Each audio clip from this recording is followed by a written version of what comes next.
안녕하세요. 창세기 3장 말씀을 통해 우리의 삶에 깊은 통찰을 주는 귀한 진리들을 함께 묵상해 보고자 합니다.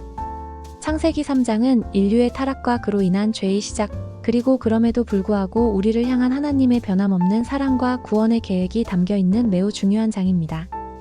이 말씀을 통해 우리는 죄의 본질과 유혹의 강교함, 그리고 하나님의 은혜를 다시 한번 깊이 깨닫는 시간이 되기를 바랍니다. 먼저 창세기 3장 말씀을 함께 읽어보겠습니다. 창세기 3장 1-24절.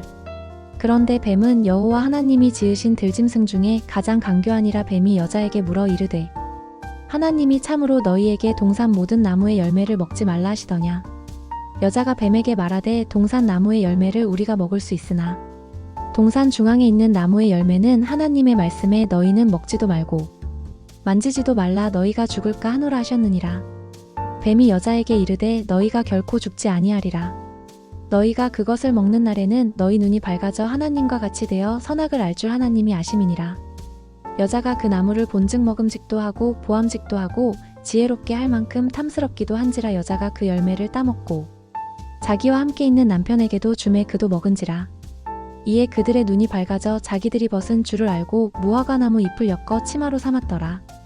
그들이 그날 바람이 불 때 동산에 거니시는 여호와 하나님의 소리를 듣고 아담과 그의 아내가 여호와 하나님의 낯을 피하여 동산 나무 사이에 숨은지라. 여호와 하나님이 아담을 부르시며 그에게 이르시되 네가 어디 있느냐. 이르되 내가 동산에서 하나님의 소리를 듣고 내가 벗었으므로 두려워하여 숨었나이다. 이르시되 누가 너의 벗었음을 내게 알렸느냐. 내가 내게 먹지 말라 명한 그 나무 열매를 내가 먹었느냐. 아담이 이르되 하나님이 주셔서 나와 함께 있게 하신 여자 그가 그 나무 열매를 내게 주므로 내가 먹었나이다. 여호와 하나님이 여자에게 이르시되 네가 어찌하여 이렇게 하였느냐. 여자가 이르되 뱀이 나를 꿰므로 내가 먹었나이다. 여호와 하나님이 뱀에게 이르시되 네가 이렇게 하였으니 네가 모든 가축과 들의 모든 짐승보다 더욱 저주를 받아 배로 다니고 살아있는 동안 흙을 먹을지니라.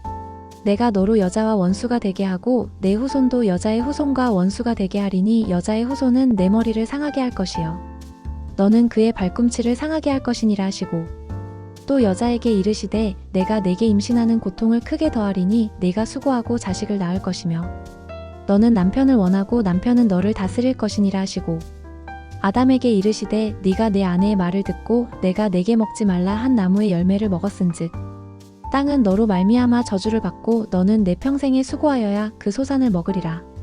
땅이 내게 가시덤불과 엉겅퀴를 낼 것이라. 네가 먹을 것은 밭의 채소인즉 네가 흙으로 돌아갈 때까지 얼굴에 땀을 흘려야 먹을 것을 먹으리니 너는 흙이니 흙으로 돌아갈 것이니라 하시니라.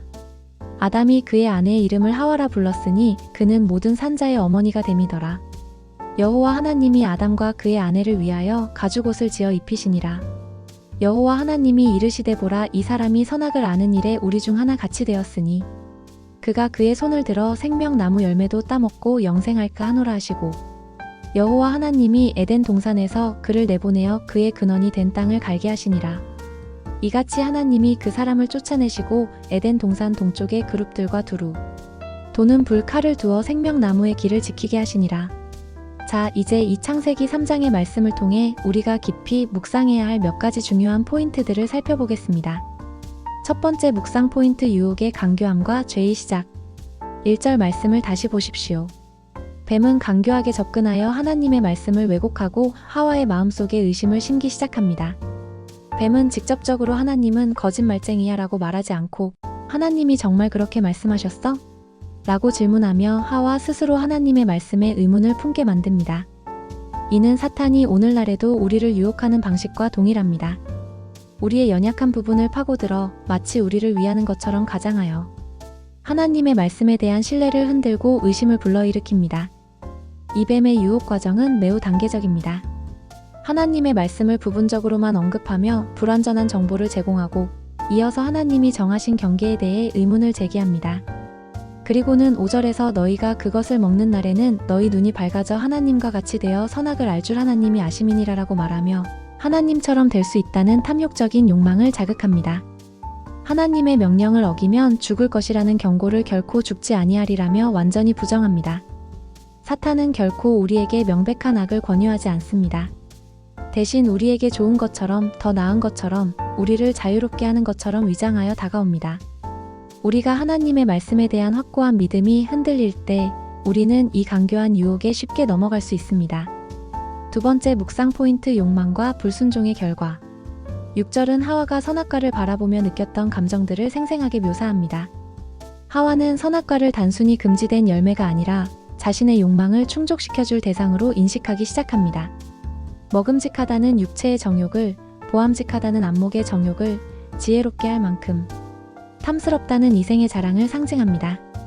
이는 요한일서 2장 16절에서 말하는 세상에 있는 모든 것이 육체의 정욕과 안목의 정욕과 이생의 자랑임을 떠올리게 합니다.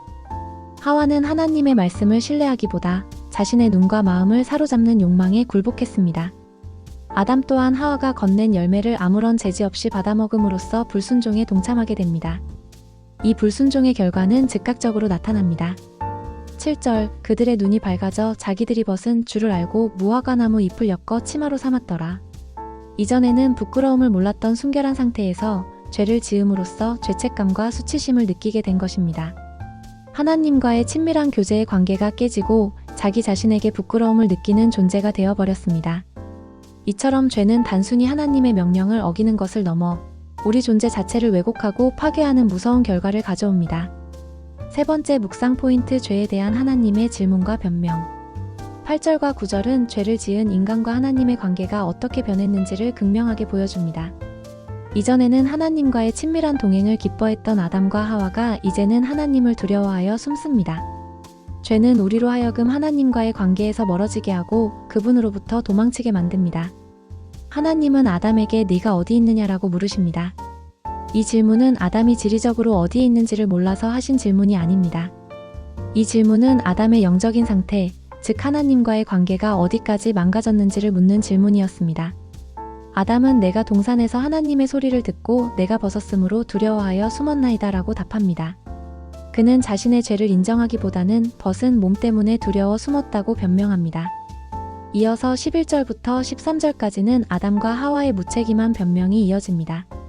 누가 너의 벗었음을 내게 알렸느냐, 내가 내게 먹지 말라 명한 그 나무 열매를 내가 먹었느냐라는 하나님의 질문에 아담은 12절에서 하나님이 주셔서 나와 함께 있게 하신 여자, 그가 그 나무 열매를 내게 주므로 내가 먹었나이다 라고 말합니다.